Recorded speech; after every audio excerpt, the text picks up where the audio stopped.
Once again to the Davos brainstorm here on India Today and Business Today TV.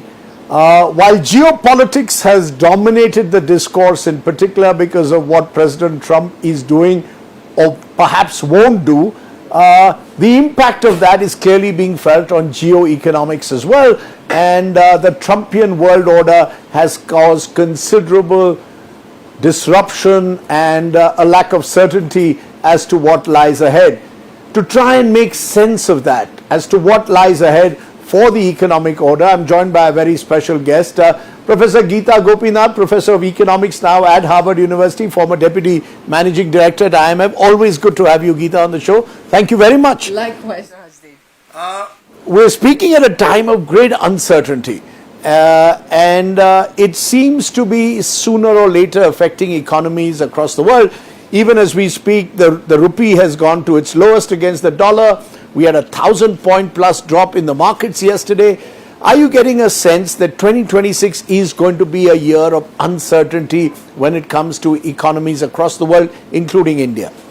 It is going to be high levels of uncertainty and it's going to be high levels of volatility.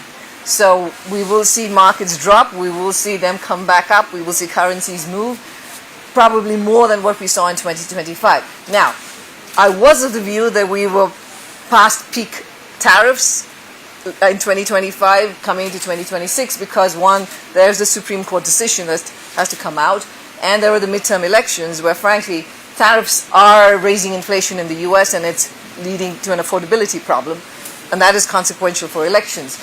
But the year has started out in a perplexing way, which with the whole Greenland piece and a rupture of relations between the US and the European Union, which was not something that was on the cards last year. Because the IMF, for example, has projected for India itself, what? 7.3% for 25-26 and perhaps slowing down a bit into 26-27, 6.4, 6.3. Do any of those projections hold in this Trumpian world order? Should we be looking at them in the first instance? Again, it is a good, useful indicator. I have to say that 2025 played out about what was projected for the world. You know, it was, I think they predicted 3.2 and it ended up 3.3, slightly better, but the ballpark was really good. So it is a useful number to keep in mind.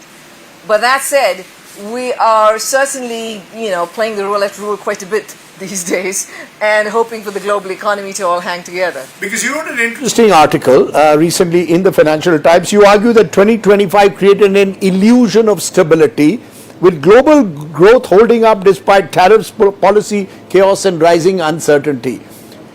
Do you seem to believe, when you say it's created an illusion of stability, do you believe that illusion will hold, or sooner or later ruptures will be seen in economies across the world? Well, I think one of two things are likely. One is, at the minimum, I expect that there will be a slow hit to living standards over time, because structural changes of the kind that we're seeing, you don't see it showing up immediately in GDP numbers.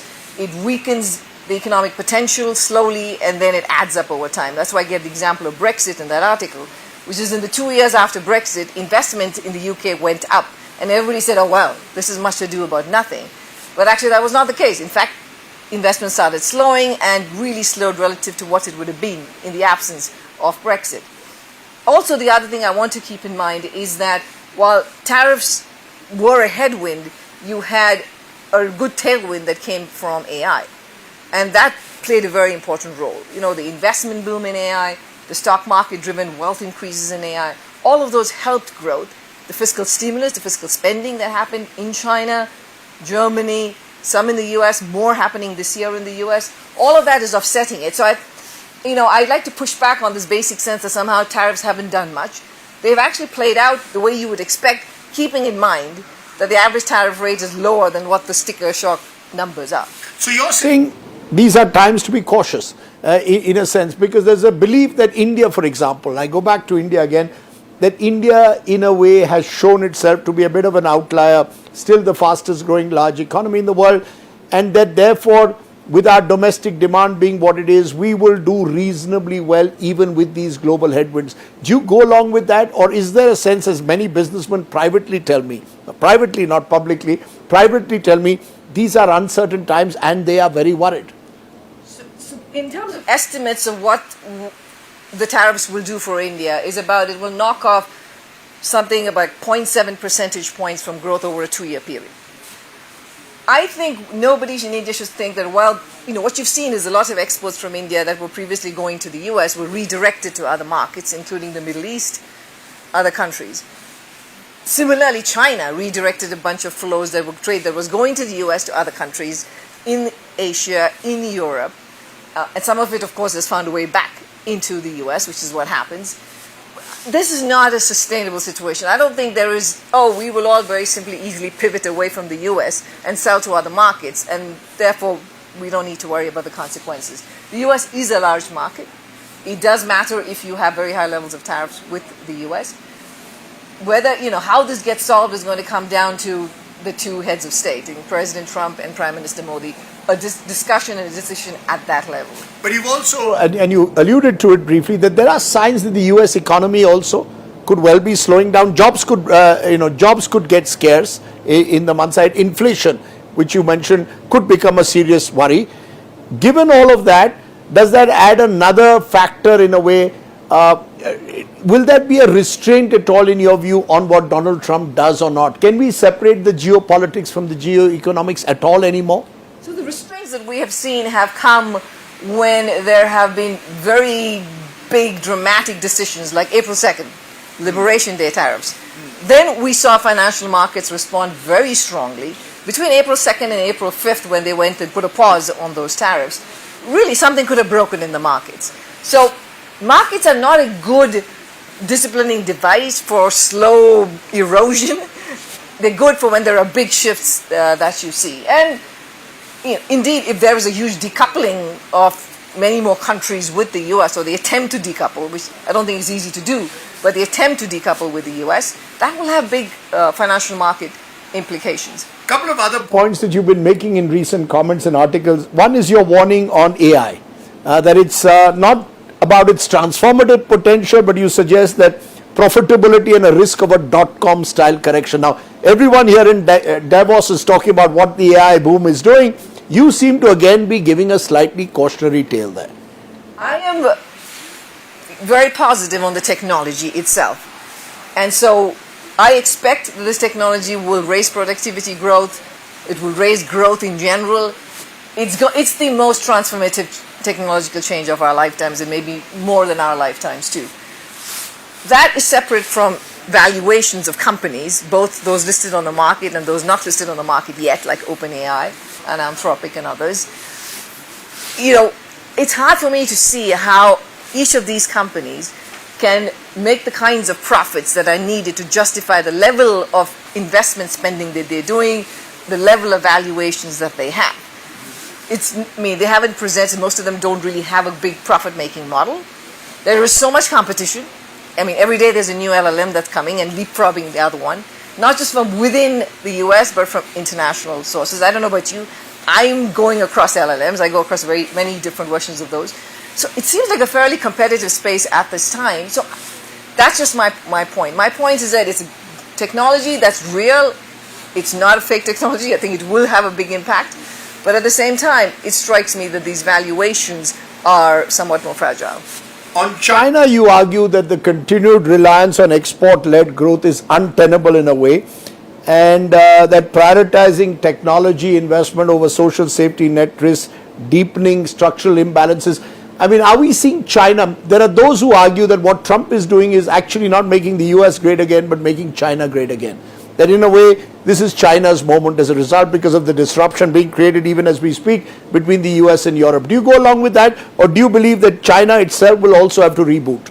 I think both are true, which is that China needs to reboot. Again, China was one of the countries that in 2025 redirected its trade away from the US to Europe and the rest of Asia. That is not going to hold in the long run because Europe is going to put tariffs on China, and they will be justified in doing that by WTO rules, the anti-dumping tariffs that you can put. So we will see that play out. China cannot rely on export-driven growth. It needs to rely on domestic consumption-driven growth. Unfortunately, at least by going by their 15th five-year plan and so on, I don't see a big necessary shift that should be happening. The other piece is also true, which is the Trump actions and policies and announcements are helping China. You saw Canadian Prime Minister Mark Carney travel to Beijing, which is something that the Canadian Prime Minister has not done in a while, to have a trade deal with China. Let's turn fully to India at the moment. When you were in India not too long ago, you said that India hasn't had a big demographic dividend. Even though the population is big, the workforce is big, labor is contributing only about 30% to growth. Are we saying therefore that this is India's opportunity, but you need to have faster pace of reforms? The Prime Minister says we're on a reform express. Do you see that reform express, or do we need to do much more? I see a lot of important reforms. I think it's absolutely special what's happening, both in terms of physical infrastructure and roads, all of that, and also digital infrastructure. Those are very big. What was done in terms of implementing the labor law, which requires states to agree to that too, I think that's a good push. Though I don't know whether that's strong enough to get the kind of labor market flexibility you need to get a stronger action from labor, right? So we like to talk about the demographic dividend, but India's growth has been quite capital intensive because of all the restrictions on using labor and all the problems that exist with that. Simultaneously, in the skilling, human capital, those are not going to pay off instantly. It's going to take time. But that improving, raising that level of human capital will be important to make labor play a bigger part. So risks and opportunities. If I were to ask you two risks and two opportunities that you see India having at the moment in this unsettled world. I think in terms of risks, frankly, near term, external, which is coming from the geopolitics, and I would say weather and climate. Those shocks matter. It makes a lot of difference how good or bad the monsoon is in India even now for growth, because rural demand still depends quite critically on that. So I think those are important risks. In terms of opportunities, it's just reforms, keeping on the path of reforms, continuing to show that India is a good place to do business, making it easier to acquire land, transfer land titles, having clean land titles, judicial reforms. It's a big area that's been stuck for a long time. Those would help. Yeah, I had a business leader come on the show and said it's not about the ease of doing business, but the speed of doing business that India needs. Very interestingly, the IMF, which you were a part till not too long ago, has given India C grade for its national accounts data. That created a bit of a stir, whether India is using outdated base years, methodological weaknesses, discrepancies between GDP estimates. Where do you stand? When you look at those India numbers, 6%, 7%, do you go by them, or do you believe that they need to be further decoded in a way? So when I was chief economist at the IMF, we used to ask ourselves this question all the time.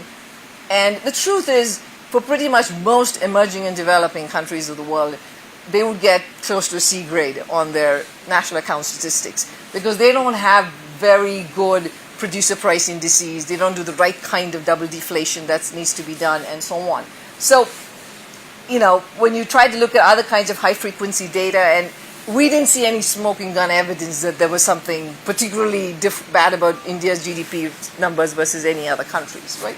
It is tough, it's complicated. Why give it a C grade then? You see, the moment the IMF gave it a C grade, there are now questions being raised, and they've been raised even before that, but when the IMF does it, then it gets additional ammunition that the data that is being thrown by the government lacks transparency, and therefore should we go by the headline GDP numbers or actually try and break it down into specific sectors? So the grades are an absolute measure, not a relative measure. So my previous point was saying that most emerging markets find themselves in that bracket because they don't have the national statistics being done the way it can be done.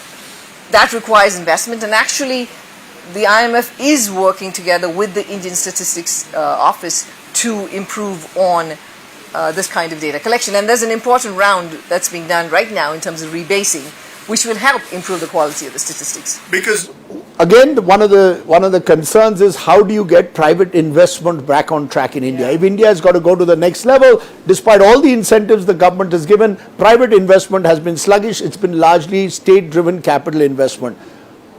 Do you believe that's where the ease of doing business, of ensuring that there's a growing business confidence needs to be restored? Also a climate free of fear, if I may call it that, that businessmen need to believe that they will not be unfairly penalized for actions they take.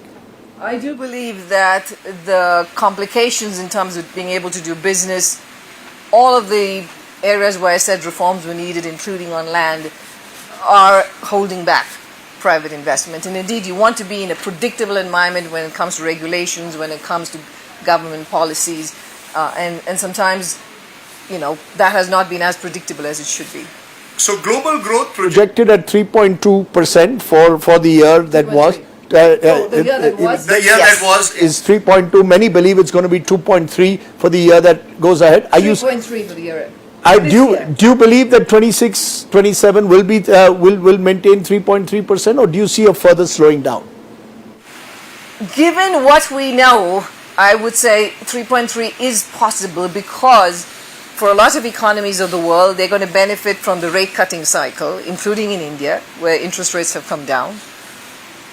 There is fiscal stimulus in several countries that's coming in, including in the US, Germany, China. All of those work in favor of being able to maintain growth, including in terms of the AI spending space. But, the risks are what we might see hear from the speech very soon that could happen in about a half an hour from now, and whether we have another big eruption of tariff and trade wars across the major nations of the world, whether there's a trigger of inflation, because the risk, I don't think that's being priced into markets right now, is that inflation could be higher in the US than what's being expected, in which case the Fed would have to raise interest rates, and nobody's really expecting that. one of the Speeches that's being celebrated here in Davos is that of the Canadian Prime Minister, who seems to suggest that there's an opportunity here for the middle powers to assert themselves, to assert and focus on a rules-based world order, assert their sovereignty. Do you believe there's a model there for countries like India? Should we stand up in a way to America when we believe, unfairly impose tariffs on us, saying don't purchase Russian oil? Do you believe that countries need to, in a way, push back every time America imposes higher tariffs? I believe that the middle powers are absolutely critical to holding up a rules-based order. They were critical to holding up the order that existed for 80 years. And why? Because it's totally in their interest, right? For an economy like Canada, it needs to grow by exporting and having economic relations with other countries. You're a small country, you cannot be entirely domestically dependent. Growth has come through exports, and that has to be the channel, which is why they've been so good about trying to enforce a rules-based order. Agree completely that you go with the coalition of the willing. And you see more and more of that.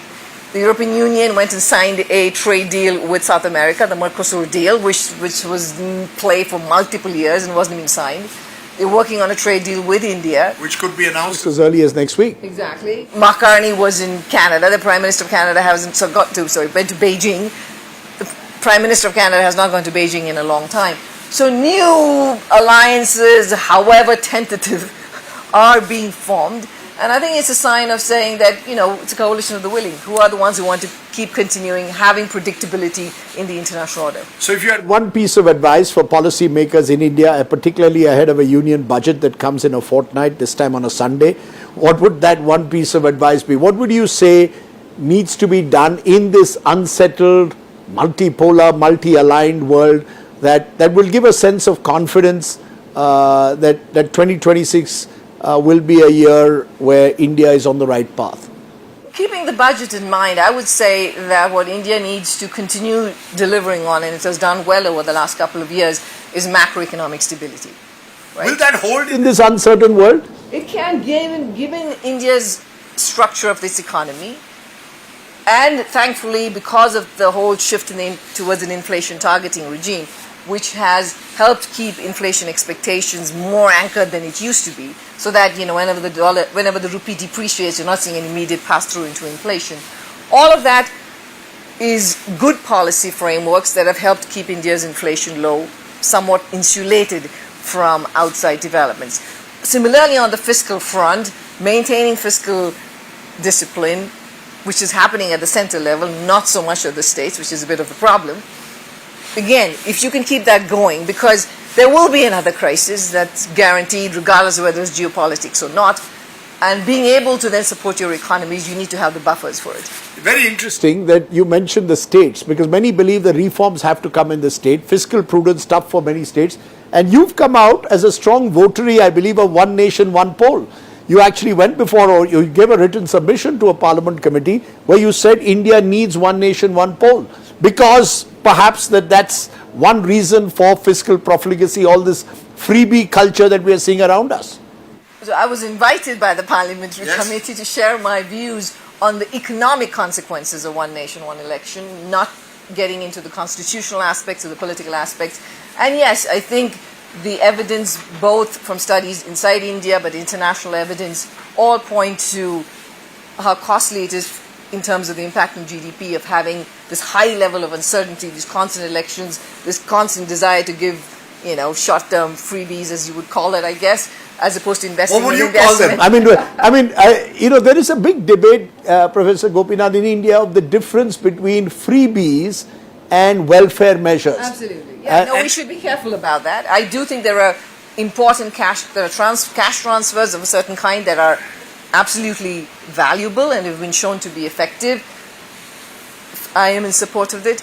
But what we're seeing in India right now is every state government, there's a race to the bottom, and there's more and more budget of the state's budget being allocated to these transfers. And there's literally nothing to do for development, ultimately, which is in form of investment.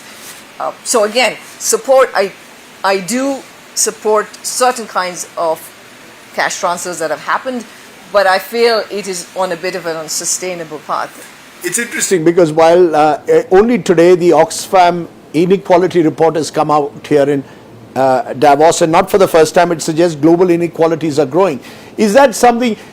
There is a belief that we're here surrounded by the elites, the political and business elites of the world, but people at the bottom are still struggling. There are still people recovering from COVID shocks, for example. Should we therefore be a little more tempered at times in the way we respond to some of these headline numbers that are thrown at us? You mean in terms of the level of inequality? In terms of The level of inequality, in terms of the fact that while the headline numbers look good, there are still genuine concerns at the bottom of the pyramid. Absolutely. I think we all have to be concerned about whether there's just the headline GDP growth number is improving livelihoods across the spectrum and not just at the very top. What we do also see sometimes is that it does improve everybody, but at different rates, and that obviously raises inequality, and that's a challenge that's frankly only going to get worse with AI. my final Question to you. I asked you one piece of advice for the government of India. What would be your one piece of advice for the Trump administration?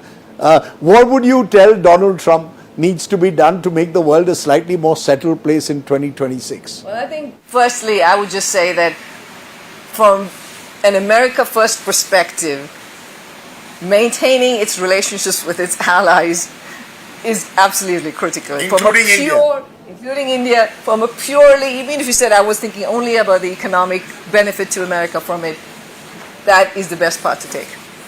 So in a way, you're saying that You're virtually urging President Trump to make a differentiation between friends and allies on one side and so-called enemies and adversaries on the other.